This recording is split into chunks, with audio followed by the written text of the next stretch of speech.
হাই hello' নমস্কাৰ welcome back to my ৰেকিয়াফিড YouTube channel. তো গাইজ আপোনালোকৰ কাৰণে এটা ভাল খবৰ আহিছে। 2024 আৰু 25 চনৰ যিখন বাজেট আহিছে সেই বাজেটত আমাৰ ভেকেঞ্চিখিনিক লৈ এটা কথা তেওঁলোকৰ ফালৰ পৰা কোৱা হৈছে যে অসম চৰকাৰ পোষ্টত যিসকল ল'ৰা ছোৱালীয়ে এপ্লাই কৰিছে তাতে কিছু সংখ্যক ল'ৰা ছোৱালীক 5% মাৰ্ক এক্সট্ৰাকৈ দিব। মানে আপুনি যিটো মাৰ্ক পাব সেই মাৰ্কৰ লগতে আপোনালোকক 5% মাৰ্ক এটা এক্সট্ৰাকৈ দিব, যিটোৰ কাৰণে আপোনালোকে চাকৰি পোৱাত সহায় হ'ব।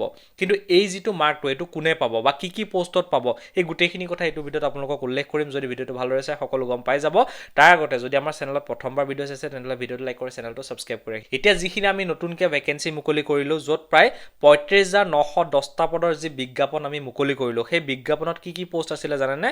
অসম লোকসেৱা আয়োগ মানে যিটো আমি APSC পোষ্ট আছিলে, য'ত প্ৰায় 239টা পোষ্ট আছিলে। তাৰপিছতে যিটো আমাৰ গ্ৰেড 3 পোষ্ট আছিলে তাত প্ৰায় 7,600 পোষ্ট আছিলে। তাৰপিছত গ্ৰেড 4ত প্ৰায় 5,000 পোষ্ট আছিলে।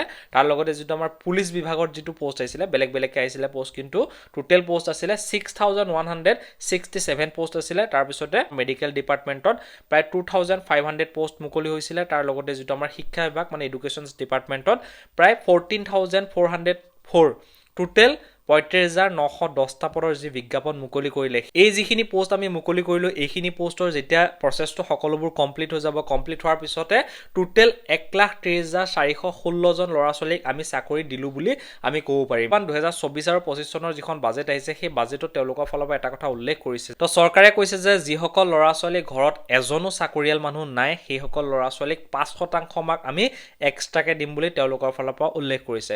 এনে ধৰি লওক আপোনাৰ দেউতা হ'ব পাৰে, মা হ'ব পাৰে বা আপোনাৰ দাদা হ'ব পাৰে, ভণ্টি হ'ব পাৰে। যদি আপোনাৰ কোনোবাই ব্লাড ৰিলেশ্যনত কোনোবাই যদি চৰকাৰী চাকৰি কৰি আছে তেনেহ'লে আপোনালোকে এই 5% মাৰ্কটো নাপাব।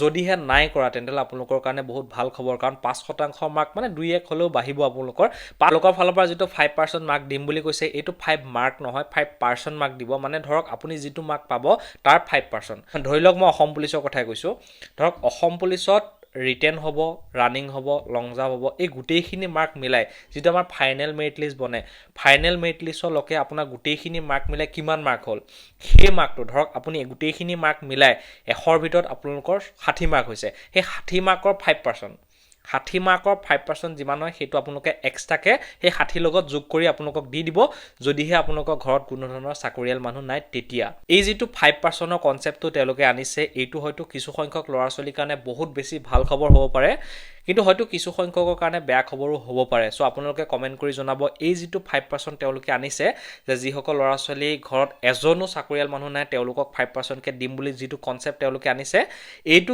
ভাল হৈছে নে বেয়া হৈছে আপোনালোকে কমেণ্ট কৰি জনাব। আৰু এটা ভাল খবৰ আছে, অসম চৰকাৰে এই বাজেটত এটা কথা উল্লেখ কৰিছে, যিসকল ল'ৰা ছোৱালীয়ে অগ্নিবীৰত জইন কৰে, অগ্নিবীৰ বুলি ক'লে ইণ্ডিয়ান আৰ্মি হ'ব পাৰে, ইণ্ডিয়ান নেভি হ'ব পাৰে, ইণ্ডিয়ান এয়াৰফ'ৰ্চো হ'ব পাৰে।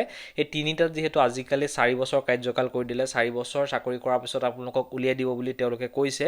উলিয়াই দিয়াৰ পিছত আপোনালোকে আহি অসম পুলিচত যোগদান কৰিব পাৰিব। অসম পুলিচত 10% পোষ্ট বা 10% পোষ্ট ৰিজাৰ্ভেশ্যন ৰাখিব বুলি এই বাজেটত তেওঁলোকে উল্লেখ কৰিছে। যদিহে আপোনালোকে অগ্নিবীৰত এপ্লাই কৰিম বুলি ভাবিছে তেনেহ'লে আপোনালোকৰ বাবে এইটো ভাল খবৰ যে আপোনালোকে আৰ্মিও কৰিব পাৰিব, আকৌ আহি পেলাই পুলিচো কৰিব পাৰিব। সেইটো আপোনালোকৰ কাৰণে ভাল খবৰ। আপোনালোকৰ পৰিয়ালত চাকৰিয়াল আছেনে নাই কমেণ্ট কৰি জনাব। আৰু এই যি 5% ৰিজাৰ্ভেশ্যন দিছে বা 5% যিটো এক্সট্ৰা মাৰ্ক দিম বুলি কৈছে সেইটো আপোনালোকৰ কাৰণে ভাল হৈছে নে বেয়া হৈছে আপোনালোকে কমেণ্ট কৰি জনাব। আৰু মোৰ ভিডিঅ'টো যদি আপোনালোকৰ ভাল লাগিলে ভিডিঅ'টো লাইক কৰি চেনেলটো ছাবস্ক্ৰাইব কৰিব। ভিডিঅ' চাবলৈ ধন্যবাদ। জয় হিন্দ।